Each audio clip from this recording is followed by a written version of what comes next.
What's up? What's up, everybody? How y'all doing? Hope everything's good. We back with another one. Alright, let's check this out.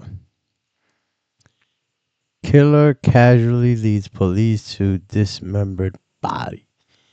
Damn, that's a crazy title. Let's check this out. We're going left. These Taos County deputies have been searching for 23-year-old Army veteran Matthew McLaughlin for weeks. Sheriff's officer, search warrant, open the door! They finally get a break in the case. Nothing about it raises alarms. They're told that Matthew simply disappeared. Check everything. But what investigators are about to uncover tells a far darker story. It was the beginning of one of the most disturbing and unsettling mysteries this small New Mexico town has ever seen. Yo, a lot of New Mexico, it be popping over there. A lot of these videos be coming out of there. Inside a Harbor Freight fucking bucket. How long did it take you guys to dismember the body? He threw away the last piece around last week, which was the torso and a leg bone. But there was no meat on it. It was just nothing but ribs and spine, hips. What made you make the decision to kill Matthew? You, just you, building your app on Base 44. What? These guys.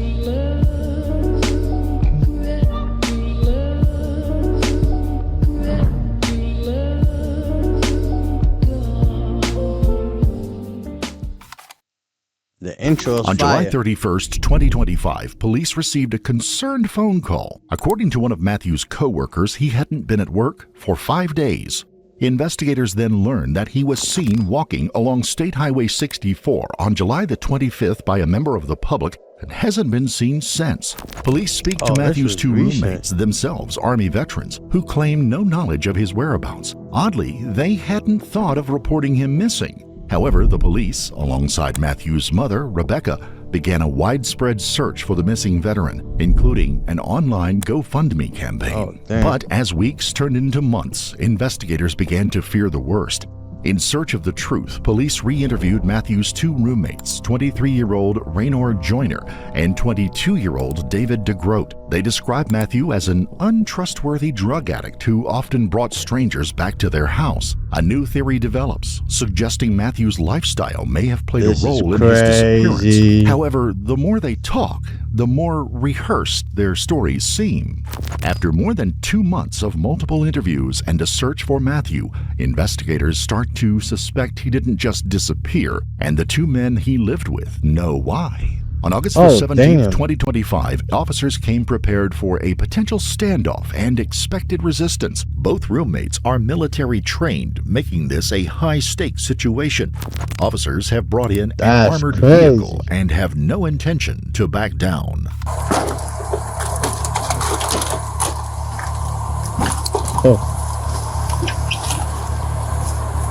They knew they had guns, they had weapons. They came ready. What, is that a door? Search warrant! Sheriff's officer! Show your hands! Open and empty! Got dead space left! It's tight. Dead space right. I'm gonna move left. Byers and Kevin, clear that left. I'll hold right here. On me.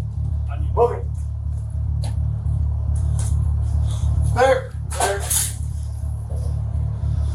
Clear. Secondaries. Check everything. Damn. Their living conditions is crazy.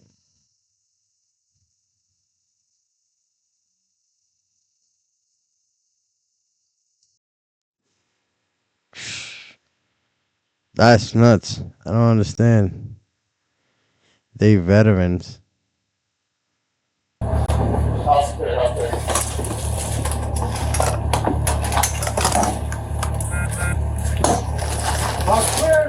Clear.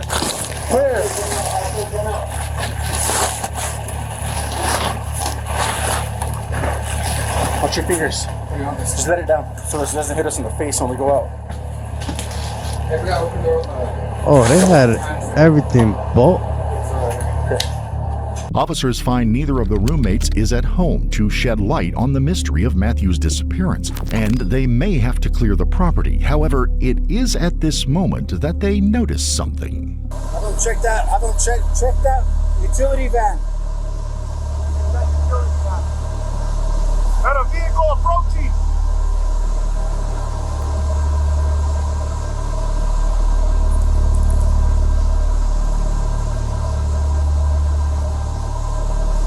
You run that plate. Henry William John 7586 out of Texas.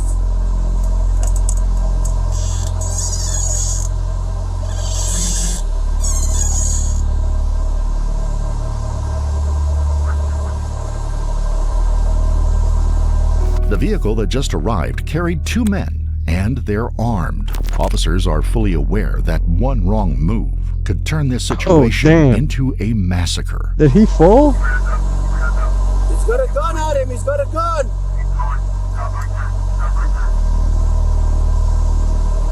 He's got a gun in his waistband. He's got a gun in his waistband.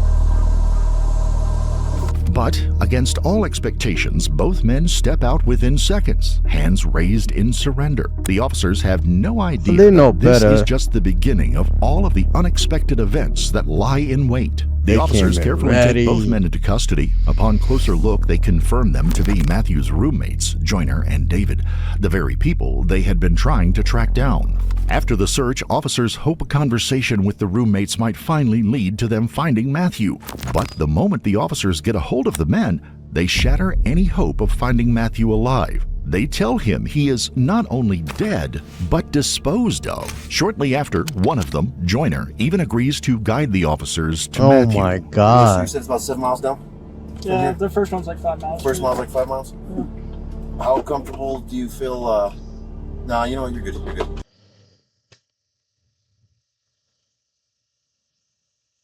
I guess they realized they've been caught, and they're gonna somehow find evidence. So I guess they're just telling the truth. They dismembered him. That's crazy. Their own roommate. Yeah, that's. Don't try. Just communicate with me through here. Okay. Guide me. I'm gonna sit in the front. Just guide us to where we need to go. Okay. Okay. Appreciate you, bro. And all I can tell you is, me and my partner are the ones in charge of this. The fact that you're taking us to recover. Their life is gone. Clean and we're honest.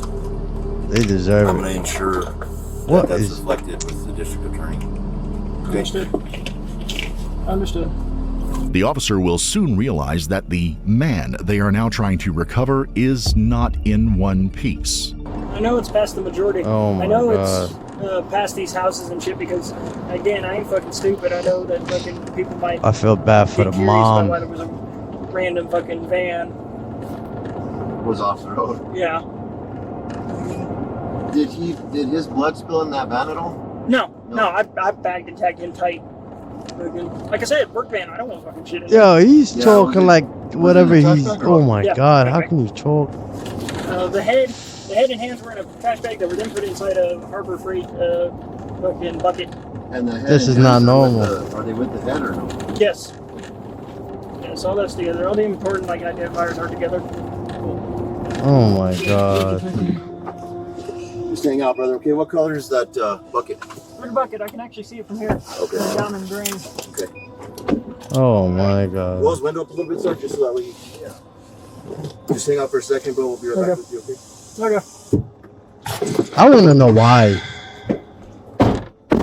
Along How- State Highway 64, which Joyner leads them to, officers discover several trash bags. Inside are what remains of Matthew. He had been chopped into multiple pieces and had been dead for days. The horrifying sight forces officers to sit down and finally learn what truly happened between these roommates and the horror Matthew endured while they were still searching for him. Officers sit opposite the man who has already confessed to killing the person they were hoping to find alive just a few hours earlier. And it will not take much time to get Joyner to speak. He spends the next 30 minutes to write out painful details of Matthew's last moments that only he seems to know. Oh my Starting from July 25 at roughly 1800, 7 p.m., I, Jordan Rayner, confronted Matt on the rightmost path leading to the house about 600 meters away. When confronting Matt, I asked him to explain why he was spreading rumors about me and bringing drugs, strangers over to the house. He, Matt in parentheses, said that I didn't come up there often enough, so it was basically his place. Never sue the other driver after a car accident. There's a better Just way to don't get make paid a no way difference. bigger check without having to go to court or pay expensive. What Raynor describes next, which he describes as being in a dark state of mind, will take this case to a place it can never return from. In a dark state of mind, I shot him with the Springfield Saint AR rifle I was carrying. After shooting him, I dragged his body to a tree 40 meters away on the left side of the road.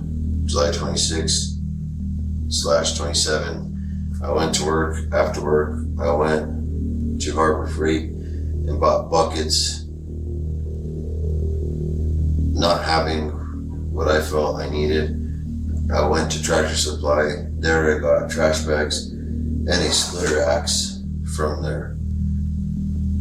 Minutes after shooting his friend, Raynor went about his day as if nothing had happened. But it wasn't because he didn't care about the consequences. Later, he comes back, but only to take active measures to hide his crime.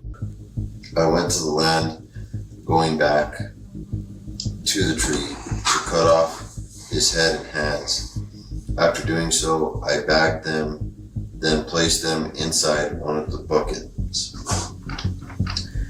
I took that bucket in my work van to a drain ditch 4 to 5 miles up the road, dumping it. Matthew was a country guy who left his family behind to live with roommates that he trusted most. But what happened to him after his death, that is by far the most disturbing part of this case. The next Wednesday night, I went And to the way cut off he's the legs and explaining it, arms. like, yo, the way how he's writing this down and everything, and how he's explaining his story. His military training is like in his mind, like he doesn't know to separate military from real life logic. That training and mental took over him. That's all. That's the only thing that I could see. Found that wildlife had gotten him, And maybe drugs. so I cut off his forearm and legs. For you to do Below things the like knee, that. bagged them. Then I was able to rip out his upper leg bone from his hip sockets, bagging them with some of his clothes.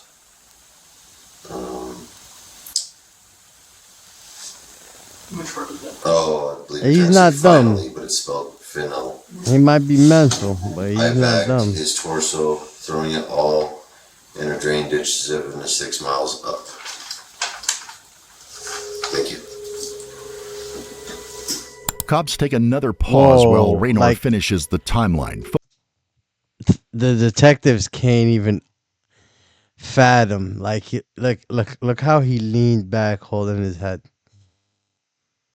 This is probably one of the most shocking cases that he ever worked on. Maybe this is it. Like, this maybe hit Top level for him. Focusing on what he did with the body. It's at this moment that Joyner starts laying out the plan aloud, and it's not just the details that catch the officers off guard, but how calmly he talks about it. Exactly. The entire situation was He's so calm about it. Oh my god. So, everything I told you last time we spoke about like kids running rumors and all that wasn't a lie, that was all factual.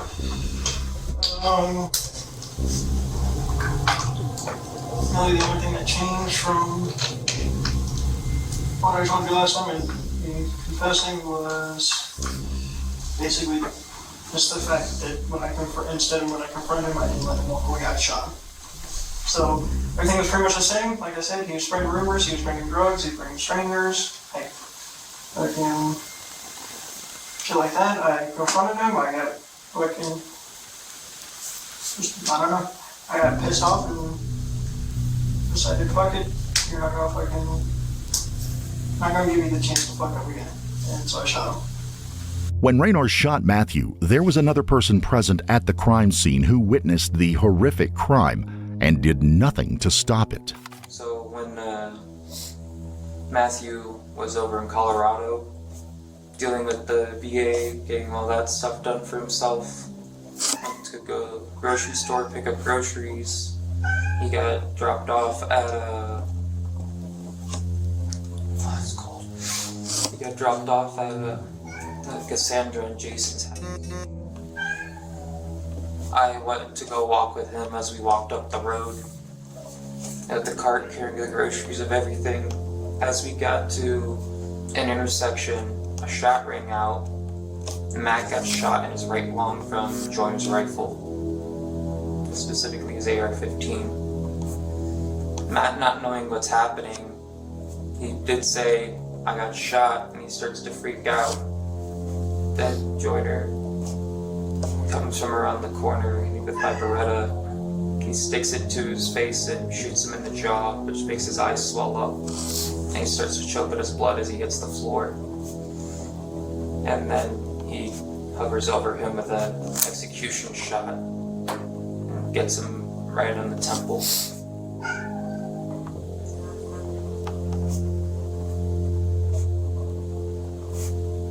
He's waiting in the bushes for him.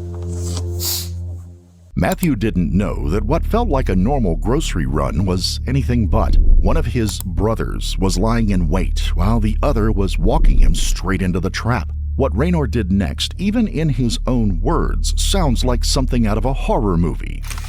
Then from there, after shooting him, like I said in my statement, I dragged his body to a tree. Next day, went to work. Everything was normal. After work, went to Harbor Freight, picked up a few buckets. I only used one.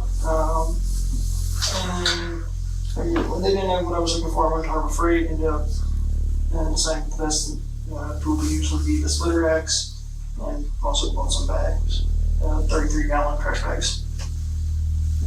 From there, went back up to the land, back up to that spot, cut off his head and hands, bagged him up, put him in the Harbor Freight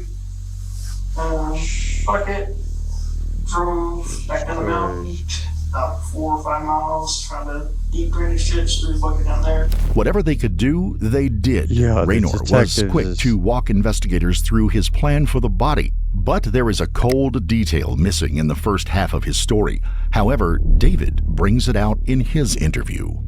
So, my one question for you is I want you to explain to me the plan that you're talking about. A plan to kill Matt that Joyner made. Okay. So his idea was initially he was going to come up the road that we were going to have, and he was going to try to snipe him with his .308 from a distance. And then his plan changed when Matt said he was getting dropped off over by the other road. So then Joyner's idea was he was going to take my Beretta so he can have a sidearm and then he grabbed his AR and then waited in the bushes for us to come up, and he told me to stick to one side of the road and to be very loud when I'm near the area. So when he sees Matt come up on the side, despite how dark it is, he doesn't need to worry about who it is. There's So something that it was that what dude Joyner was is. thinking it was pre-plotted beforehand, because I would tell him about Matt still had a drug habit and he was still talking shit and making rumors. Everything which kind of pissed off Joyner, so several occasions. Kind of told him like, hey, no, don't kill him. Just, you know, kick him off the property or something, or like get him to start talking to again. To the point where it eventually came down to the point where he says that he was gonna go with the plan for Matt to get killed. Raynor had already admitted to leaving out details, and here again he tries to pass it as a momentary loss of temper and that it was not planned. The police are about to press him without revealing what David had already exposed. What made you make the decision to kill Matthew?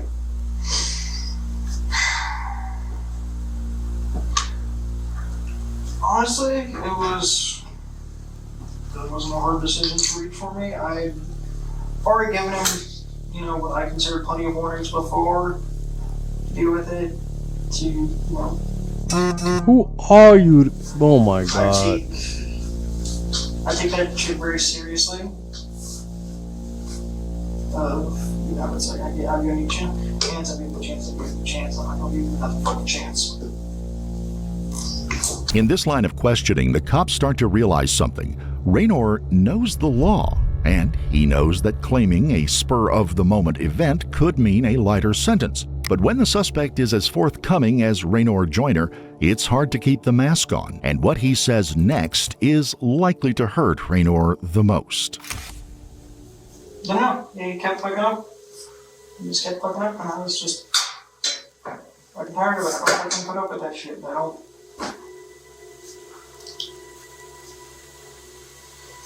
I don't regret what I did, is what I'm saying. At the end of the day, I don't fucking regret what I did. That wasn't the same dude I started with, like I said before. Then why don't you regret it? Honestly, I'm not. There's something he's holding, like, yo, there. I don't know what it is, but I exactly had a normal sense of, I guess, a normal sense of humanity. I don't know how else to put that. I've always kind of been the odd one out when it comes to shit like that. I've always been the first one to just say it's like, you know, well, you can always deal with there's only one way to deal with a problem permanently.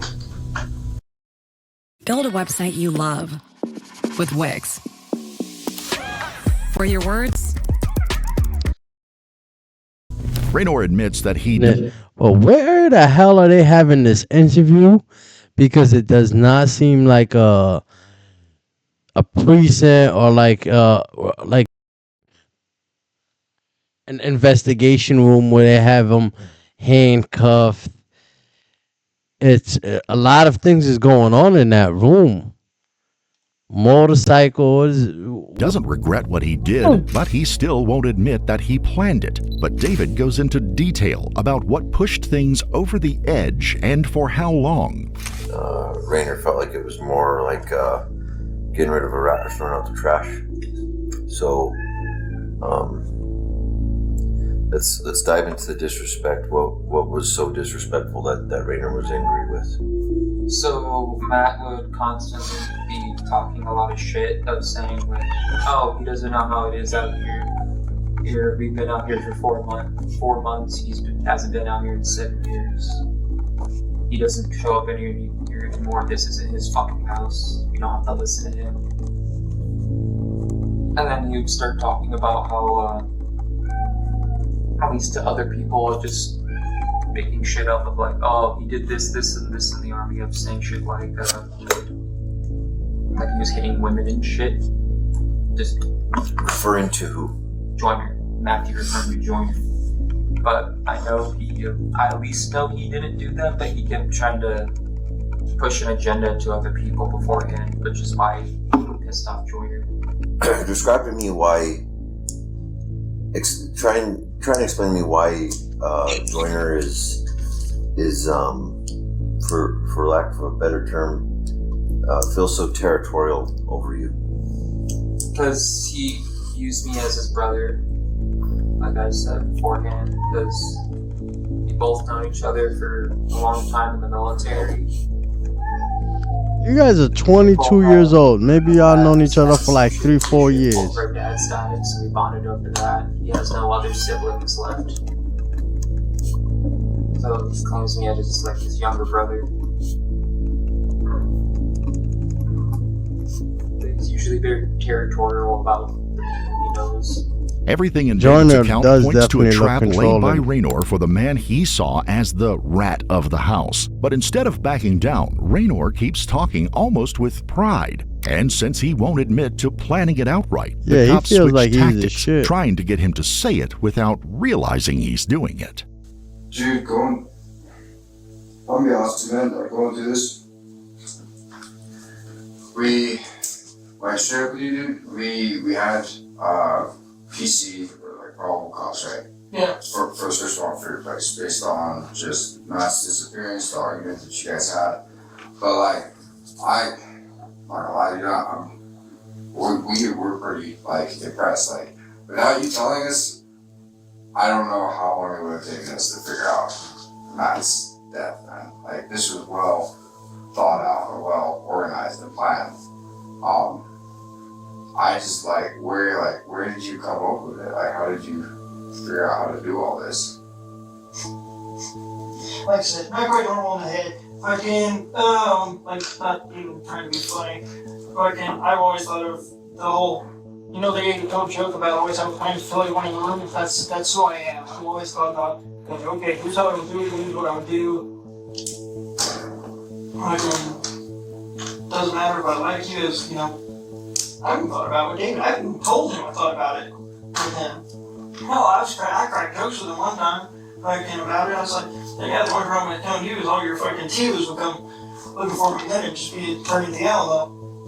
Fucking, I've always thought about, like, every way how to deal with situations, how to, just, that's who I am, that's, some of that is admittedly was taught to me by my dad. This is Bridie, our social media manager. Before Monday.com, this used to be her face when someone asked, why didn't you post? The detectives compliment Raynor's plan, hoping it will make him own it as one he made. But he catches on to what they're doing. When that doesn't work, officers aim to get more and more direct.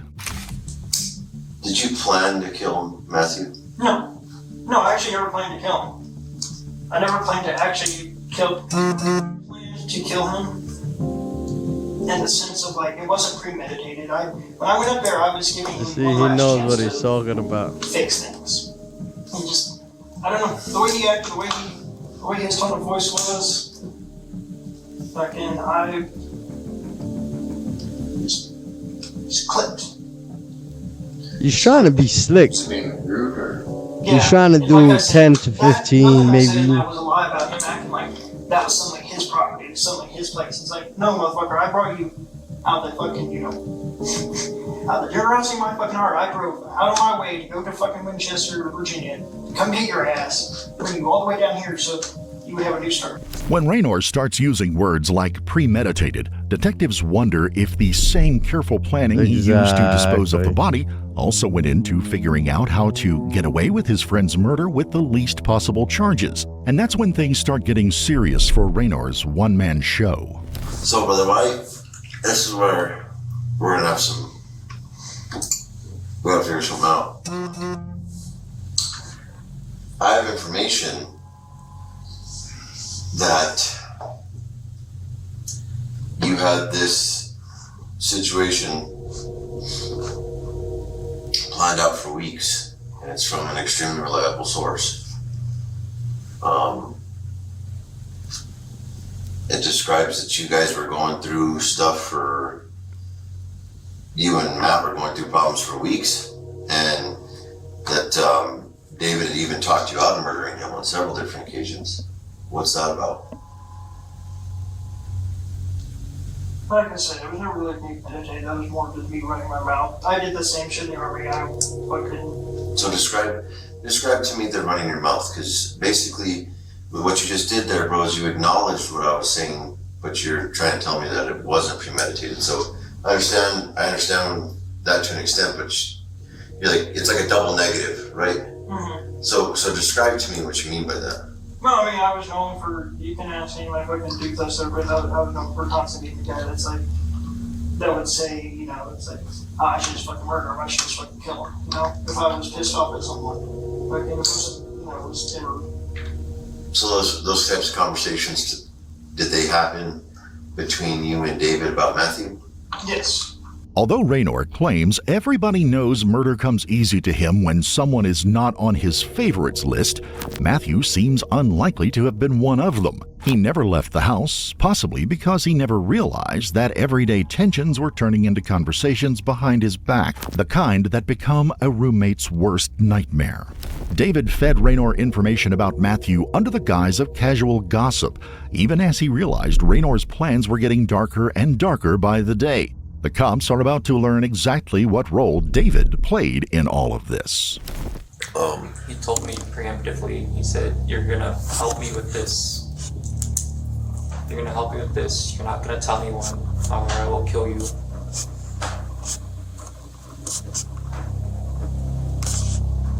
Because then I would be knowing too much. David walked with Matthew fully aware that he was just minutes away from death. He almost makes it seem like he was a friend to a bully, making choices he could walk away from at any time. But his role went far beyond that.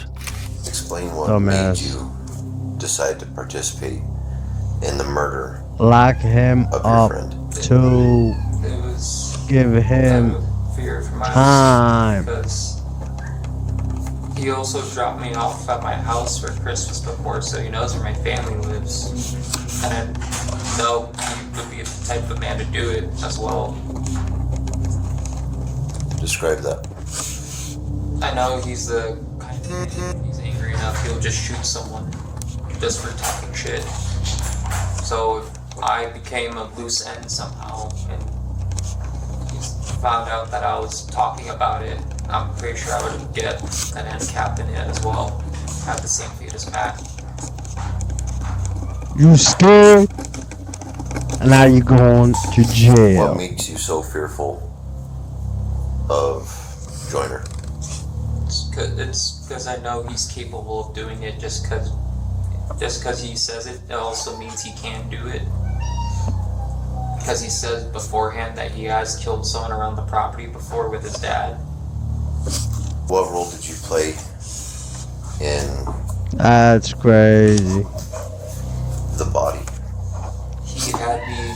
So his just dad was hold the cuckoo bag too open then. So he could dump all the parts in. So he could make sure my DNA was on it as well. Okay, so I'm sorry, say that again. He wanted me to hold the bags so he could dump the body parts in so he could make sure my DNA was on the bags as well. And how do you know that? Because it's what he told me. That's He said, you're gonna join me, or you're crazy. gonna get the same thing as he did. But you're gonna help me with this You body, pussy. like it or not. Sorry for my language, but that's what got me mad, bro. David's role in Matthew's death was all about fueling and guarding secrets that he shouldn't have. But when he breaks down, it becomes clear that he doesn't fully believe Matthew deserved to die. In Joyner's interview, he keeps highlighting his flawless You shoulda plan went for to the disposing cops. of Matthew's body. Found somehow, But what some David way, recounts get to the next cops, let 'em exposes know. the emotional and Go- gruesome come reality grab of the him. event, something no one could But ever it's like get used crazy. to You have to hearing. get evidence against him. Dismembered He should have been recording him. Matt, before or after I called you guys to ask where he was at? It was beforehand, before the first initial call for the missing persons report. He already had no head and hands by that point. Ooh. And then he had me hold the bag open so he could, Joyner had me hold the bag open to put Matt's head and hands in the bag, and then put the bag in the bucket, and then he said he tossed it on the side of the ditch.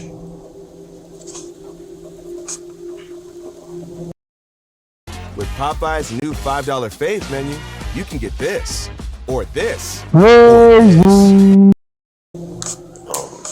this. What day did you guys start dismembering that body? Almost a week after he died was when he started to dismember him, and it was when he smelled bad, started bloating.